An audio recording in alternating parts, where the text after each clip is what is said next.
RKUHP disahkan. Semua bisa kena. Sebelum kita membahas kejadian sekarang, mari kita mundur ke bulan September 2019. Ini menjadi salah satu aksi mahasiswa terbesar setelah reformasi 1998. Pada hari itu, mahasiswa dari berbagai penjuru datang dengan tuntutannya. Serangkaian aksi yang terjadi mulai dari 23 sampai 30 September 2019 ini berlangsung di berbagai kota besar di Indonesia, seperti Malang, Surabaya, Yogyakarta, Makassar, Palembang, Medan, Semarang, Bandung, Denpasar, Kendari, Tarakan, Samarinda, Banda Aceh, dan Palu. Senin, 23 September 2019, ribuan mahasiswa melancarkan aksi unjuk rasa untuk menolak pengesahan revisi Kitab Undang-Undang Hukum Pidana KUHP dan sejumlah perundang-undangan yang dinilai kontroversial. Sebelumnya, DPR menjadwalkan pengesahan rancangan KUHP Selasa 24 September 2019. Kuatnya desakan kalangan mahasiswa dan masyarakat sipil membuat Presiden Joko Widodo meminta DPR untuk menunda pengesahan rancangan KUHP. Pemerintah klaim RKUHP disahkan Juli 2022, namun draft belum dibuka ke publik. Pemerintah didesak untuk membuka draft rancangan Undang-Undang Hukum Pidana atau RKUHP ke publik, agar proses penyusunan produk legislasi tersebut bisa diawasi masyarakat dan berjalan transparan. Dalam pembahasan RKUHP ditemukan sejumlah pasal yang isinya dinilai kontroversial.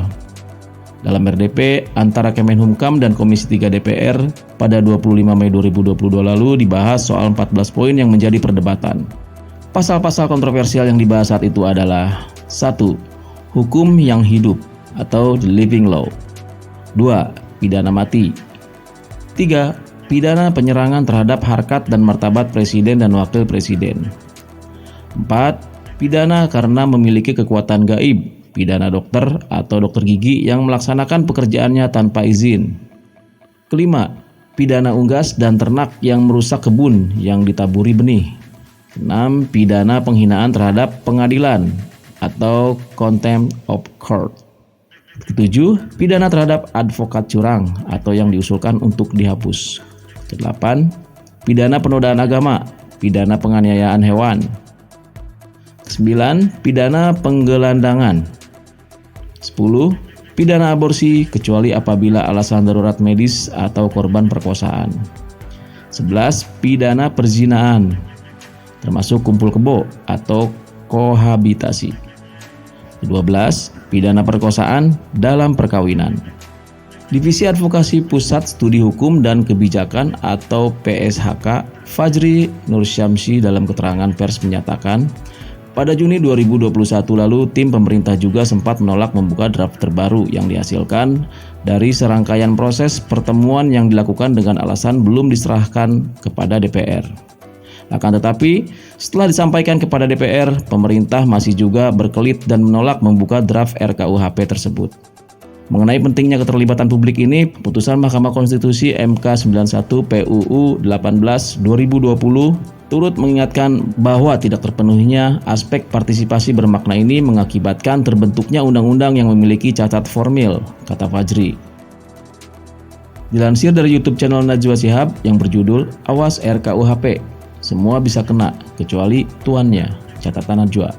Setidaknya ada dua pasal karet yang menjadi fokus Najwa Shihab, yaitu pasal 353 dan 354. Pasal 353, setiap orang yang di muka umum dengan lisan atau tulisan menghina kekuasaan atau lembaga negara dipidana dengan penjara paling lama 1 tahun 6 bulan atau denda paling banyak kategori 2. Pasal 354, setiap orang yang menyiarkan, mempertunjukkan atau menempelkan tulisan atau gambar atau memperdengarkan rekaman atau menyebarluaskan melalui sarana teknologi informasi dan berisi penghinaan terhadap kekuasaan hukum atau lembaga negara dengan maksud agar isi penghinaan tersebut diketahui atau lebih diketahui oleh umum dipidana dengan penjara paling lama 2 tahun atau pidana denda paling banyak kategori 3. Menurut Najwa, semua aturan pidana itu pasti ada tujuan hukum yang ingin dilindungi.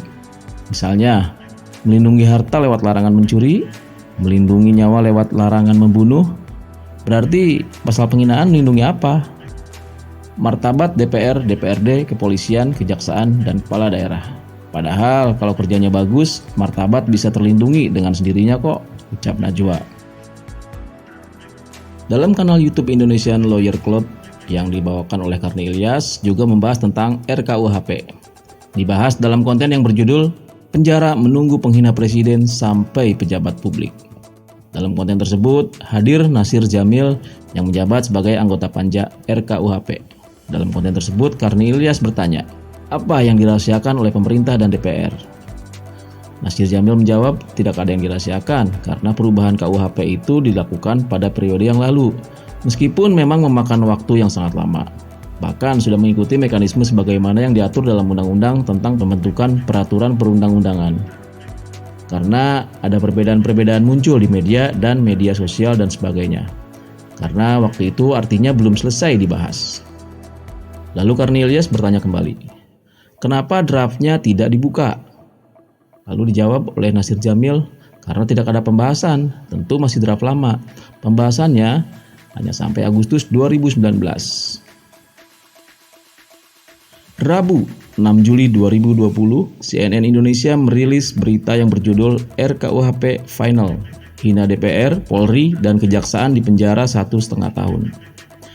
Adapun isi dari berita tersebut menginformasikan kalau draft terbaru rancangan Kitab Undang-Undang Hukum Pidana atau RKUHP yang diserahkan pemerintah kepada DPR mengatur sosial tindak pidana penghinaan terhadap kekuasaan umum dan lembaga negara. Ketentuan ini dimuat dalam pasal 351.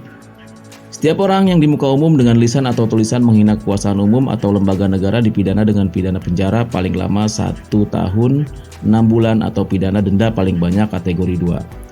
Ancaman pidana meningkat menjadi maksimal 3 tahun bila tindak pidana mengakibatkan kerusuhan dalam masyarakat. Hal ini diatur pasal 351 ayat 2.